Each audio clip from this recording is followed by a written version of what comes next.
Paz do Senhor, meus amados e queridos irmãos, Igreja Santa de Jesus, que Deus te abençoe rica e abundantemente. Seja sobre ti a graça gloriosa do nosso querido Salvador Jesus Cristo. Estamos aqui mais uma vez para meditarmos na palavra de Deus. Deus tem sido bom para comigo, tem sido bom para contigo também. Deus é fiel, bom e maravilhoso. A nossa palavra ainda está no capítulo 27 do livro de Atos dos Apóstolos. Já lemos diversos versículos, estamos fazendo uma caminhada nesse texto que conta-nos sobre a ida de Paulo para Roma como prisioneiro. Mas ele está indo, e o navio, nós já vimos nas mensagens passadas que foi totalmente destruído, ou quase todo destruído nesse versículo.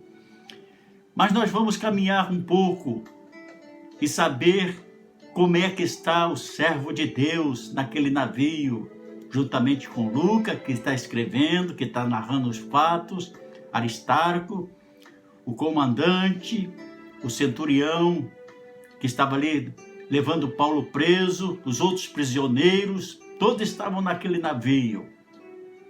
Mas o versículo 23 nos diz assim a santa e rica palavra de Deus.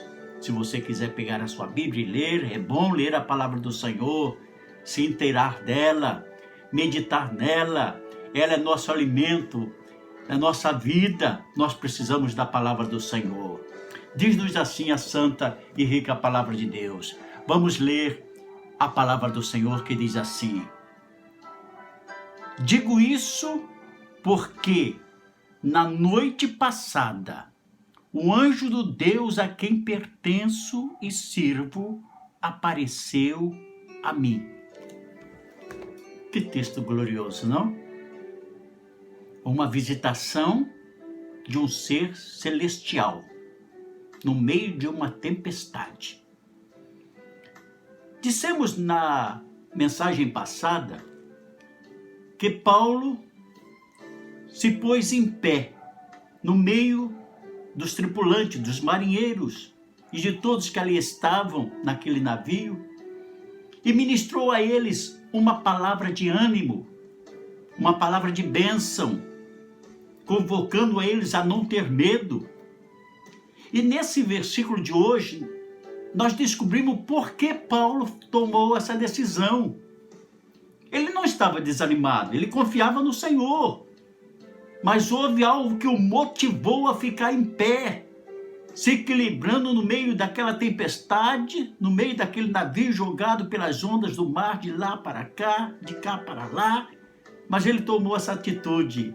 E o versículo está nos dizendo, ele disse: digo isso, eu estou falando para vocês, estou animando vocês, porque na noite passada, o anjo apareceu a mim. Interessante.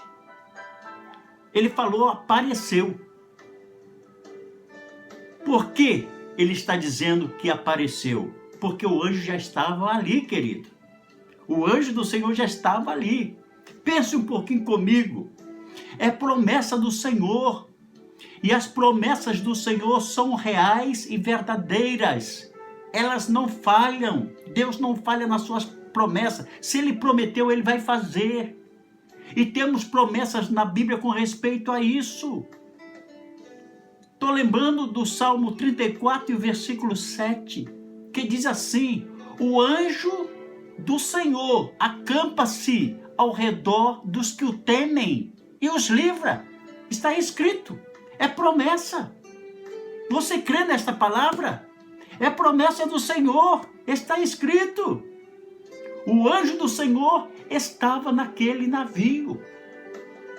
Desde o momento em que Paulo, seus companheiros e todos embarcaram naquele navio.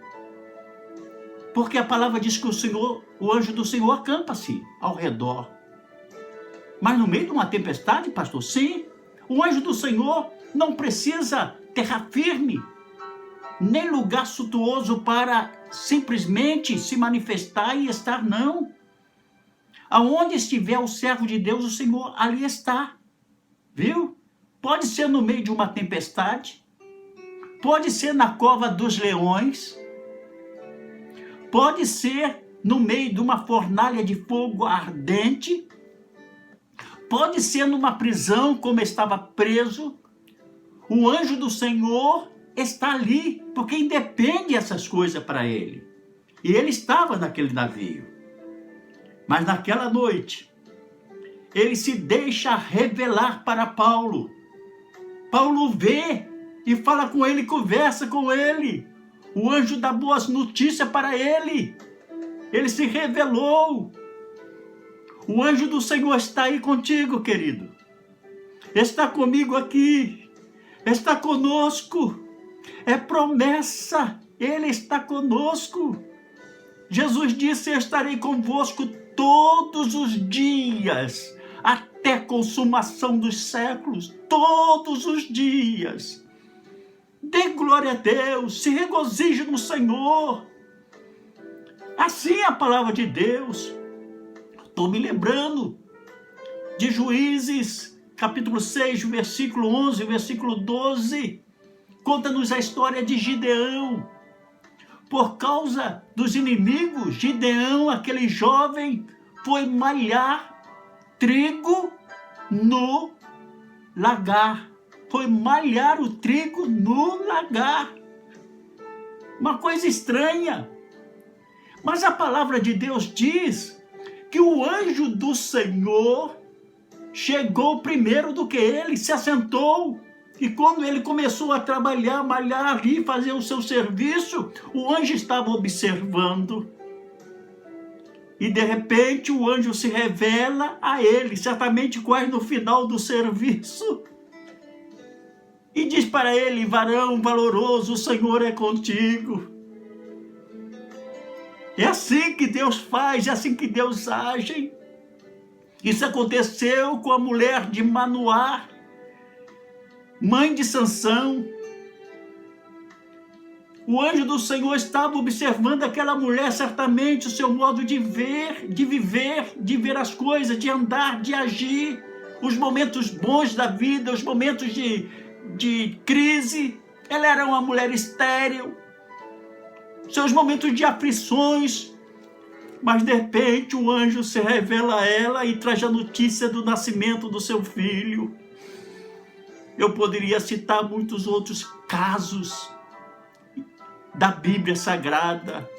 O anjo sempre aparece nas horas difíceis, mas quando ele não aparece, ele está presente. Mesmo que ele não apareça para você, nem para mim, ele está presente para nos dar vitória. Creia nessa verdade. Paulo, motivado por isso, ele fala aos tripulantes desanimados e dá uma palavra de ânimo. Mas não só isso, ele dá nesse versículo um testemunho de fé da sua crença no Senhor. Ele diz assim, o anjo do Deus a quem eu pertenço e sirvo apareceu a mim. De quem você é? A quem você serve? Homens do mundo costumam dizer, me orgulho em dizer, não presto conta a ninguém, não pertenço a ninguém, faço o que eu quero, ando como eu quero, faço do meu jeito, a boca é minha e falo o que eu quero. Um dia você vai ter que dar conta do que você fala, do que você falou, do que você está fazendo, queridos. Se você ainda não aceitou Jesus. Mas, Paulo, eu, você, somos diferentes. Nós temos satisfação em dizer, eu sou servo de Jesus. Eu sirvo ao Deus Altíssimo. Eu tenho um dono. Eu pertenço a alguém. Eu não ando segundo a minha vontade. Eu estou seguindo a Jesus. Ele me libertou do poder do pecado. E a minha gratidão para com Ele. Certamente você está dizendo o mesmo que eu estou dizendo aqui. Você está dizendo aí, é servi-lo e vou servi-lo até o último dia da minha vida. Porque é prazeroso servir a Jesus. Queridos, Deus está conosco e nós temos um dono. Talvez alguém possa dizer, mas se você tem um Deus tão bom, tão poderoso, e por que passa por tribulações, aflições, lutas nesta vida? Eu respondo para você, Deus tem um propósito. O propósito de Deus para com os seus, querido, é maravilhoso. São muitos propósitos, mas um deles é manifestar o seu poder e a sua glória, estando com os seus servos nos momentos de lutas e de dor e de sofrimento. Daniel, depois que saiu da cova dos leões, viu o rei editar um decreto para que todos crescem, louvassem e honrassem o Deus de Daniel. E o mesmo aconteceu no tempo em que os jovens Mesaque, Sadraque e Abednego saíram da fornalha, o rei fez a mesma coisa. Deus é louvado, Deus é engrandecido quando nós, os servos do Senhor, passamos por luta e vencemos em nome de Jesus. É propósito de Deus.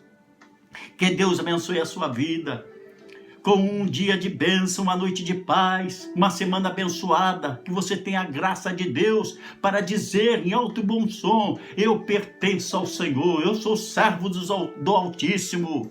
Neste mundo turbulento, nessa tempestade que eu estou enfrentando, eu tenho um Deus que me dá vitória por nosso Senhor Jesus Cristo. Tende uma semana de bênção. Que Deus abençoe, é a minha oração e o desejo do meu coração para você, querido. Que Deus te abençoe. Confie em Deus. Fundo musical que nós estamos ouvindo é isso. Oh, aleluia. Confie em Deus, aonde quer que vá. Oh, confia no Senhor e Ele te dará vitória, viu? E seja confia no Senhor. Ele está contigo e a vitória é certa em nome de Jesus. Oh, aleluia! Cantei muito este hino na minha juventude. Confia em Deus, eu sei que Ele te guardará. E com a sua mão te guiará. E seja, pois, aonde for, confie em Deus, em seu excelso amor.